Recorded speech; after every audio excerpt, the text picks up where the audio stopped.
Property eviction bans. Let's have a look. Hello everyone, Florian.heise here, and welcome to another episode of HeiseSays. I had my lunchtime stein of coffee, and I thought we'd have a look at this article from realestate.com.au, originally from the Daily Telegraph, regarding the bans on evictions. And it's going to give us advice on how tenants and landlords can avoid a financial hit. Now, this is an incredibly messy situation. People are being forced out of work through no fault of their own by the state. And, well, we already know that most people are living hand to mouth, and I doubt many people will have an emergency fund. Well, no, I know most people don't have an emergency fund. It takes an event like this or a serious close call or even going broke for people to prepare for that, honestly. And I'm hoping out of this entire mess, that a few fundamental changes will happen. I'm hoping we don't decline into a socialist Venezuelan of the Southern Hemisphere, another one. I'm hoping our education system may be reformed. We may have some changes there. Maybe all the investment we're putting in infrastructure we realize could be better spent in other ways. I'm hoping people will learn to not be so trusting that their job will be there all the time, and maybe build a bit of a buffer. We'll have to see. We'll have to see. But also, maybe Australia's obsession with property, so much of our wealth, so much of the growth of our civilization has resulted, or has been driven into this one sector. About 57% the last time I looked.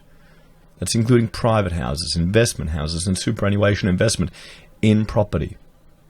In property, guys. It's a big employer, a big part of our industry, our entire nation. So let's have a look at this. Do you think these eviction bans are fair? Are you on the side of the renters, or do you think landlords are going to get hit? And most of these landlords, they're mum and dad landlords, because every cat man and his dog and his cat has invested in housing in this country. So it's not just a bunch of greedy rich landlords. A lot of average people too that are going to cop it. Let's have a look. So landlords are being urged to check their insurance, as many rental protection policies may not cover them for lost income under a new climate where tenants can no longer be evicted. I wouldn't be surprised. And I know I was talking to a colleague, and he had nothing but terrible trouble with his insurance company to kind of get compensation with regards to the damage caused to a rental property. So there's that. It comes as the financial future of Australia's more than 2 million investment property owners looks increasingly uncertain due to a looming prohibition on lease terminations. So if you get a bad tenant in your property and you can't kick them out, they just refuse to pay, they trash the place, and you can't kick them out, what do you think is going to happen? Remember, everyone's going, oh, this is good, we need to do this. But they're going to be a lot of bad actors as well to take advantage of this. The restrictions are being developed by the National Cabinet of State Premiers, Territory Leaders, and Prime Minister Scott Morrison. The eviction bans could stretch over a 120-day initial period, with the option to extend in 90-day blocks. Tenants may have a legal obligation to pay up after the illness crisis passes as part of measures to discourage squatting. So there you go. There you go. You're going to have to pay it after, or what will they do? They'll just get out of it. Or they'll just put their hand out then, for more gifts. This is just really messy.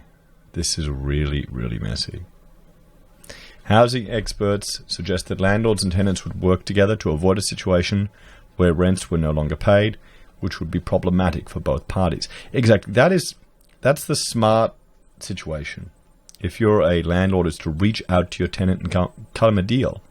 If they've lost their job, you don't want to get someone new now, particularly if you've got an established relationship. You want to lock them in, and you want to cut them some slack. Bit of give and take. We'll see if that happens. But hopefully you've got a good tenant in there, because if you've got a bad one... Investment advisor Anna Porter said landlords should check with their tenants on their job security and be prepared to offer slight reductions in rent if the tenants were struggling or lost their jobs. I mean, there you go, guys. In the comments, let us know if you have done this. If you have done this. We've offered, we've got a sister-in-law staying with us. We've told her you can get 4 weeks free while you transition over, to help ease the burden. How many of you are doing similar things, helping out family, helping out tenants? What if you're renting out a room? It's definitely going to be a different climate going forward here, but I'm getting more and more concerned where we're seeing more and more the state intervene in the market. The state saying, okay, directors are no longer liable for trading while insolvent. Now we've got these eviction bans in place. We'll have this other restriction in place, this other one in place. Because remember, once you instigate something like this, it's going to get hard to remove. There'll be people fighting to keep these no eviction laws, guaranteed. Guaranteed. There'll be people that advocate saying, we need this all the time to protect the women and children and all this other stuff. You're better off doing that than waiting for it to get too late and the tenant can't pay any rent at all, Miss Porter said. And that's some very good advice. And I hope people are actually taking that and planning and being strategic with how they deal with these things. Tenants will be better off reaching out to their landlord to renegotiate their rent than waiting until they were under financial duress and can't pay, according to Property Investment Professionals of Australia Chairman Peter Carlos. Even if evictions could continue, landlords are not in the best position to find new tenants at the moment and should be more open to working something out. I mean, yesterday we looked at the number of Airbnb properties flooding the market. And they measure that by fully furnished rental properties entering the long-term rental pool, over 500% in some states. So now, as a tenant, you should be getting a discount. You should be able to negotiate one. Going, well, look at all these other properties that are coming on. I could go to a fully furnished one, sell all my crap, and not have to worry about it. You need to give me a deal. Let's work together. And I'm certain a lot of people will be sensible. The majority of people will be sensible, but there will be some bad actors in both sides of this that's going to make it real messy. He added that landlords should do everything possible not to sell in the current markets, as they would likely take a hit with the price. Well, yes, I mean, there's going to be some people that don't have a choice. And we're seeing all the spruikers say, oh no, any of these predictions of a decline in real estate, it's unfounded. It's unfounded. Remember, housing always goes up. I need to get a meme here of, the imploding skull person with the words housing always goes up with the, bad capitalization. Banks are offering breaks on interest payments, sometimes up to 6 months, and this could make up for months of last rental income. Well, of late or missing rental income. He added real estate owners could consider taking out a line of credit from their mortgage if they had a decent amount of equity in their properties, as this may help stave off losses. Borrow more. That doesn't... What the hell is he saying there? Borrow more money, increase your line of credit? Oh boy. You don't want to be forced to sell in a crisis. Well, I know. Of course not. But that's going to happen.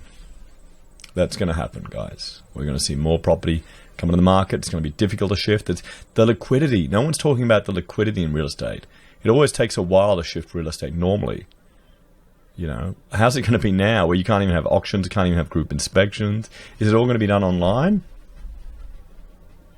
And then what about all the disruptions to all the businesses that are involved in the process? What about doing a pest inspection? What about getting the conveyancing done? What about going to the different government departments to get the paperwork, to submit the title documents? Sure. There's going to be low liquidity and people get desperate. My housing market economist Andrew Wilson, said those forced to sell would have to accept whatever the market was willing to offer, and it was not yet clear how greatly buyer demand was dropping.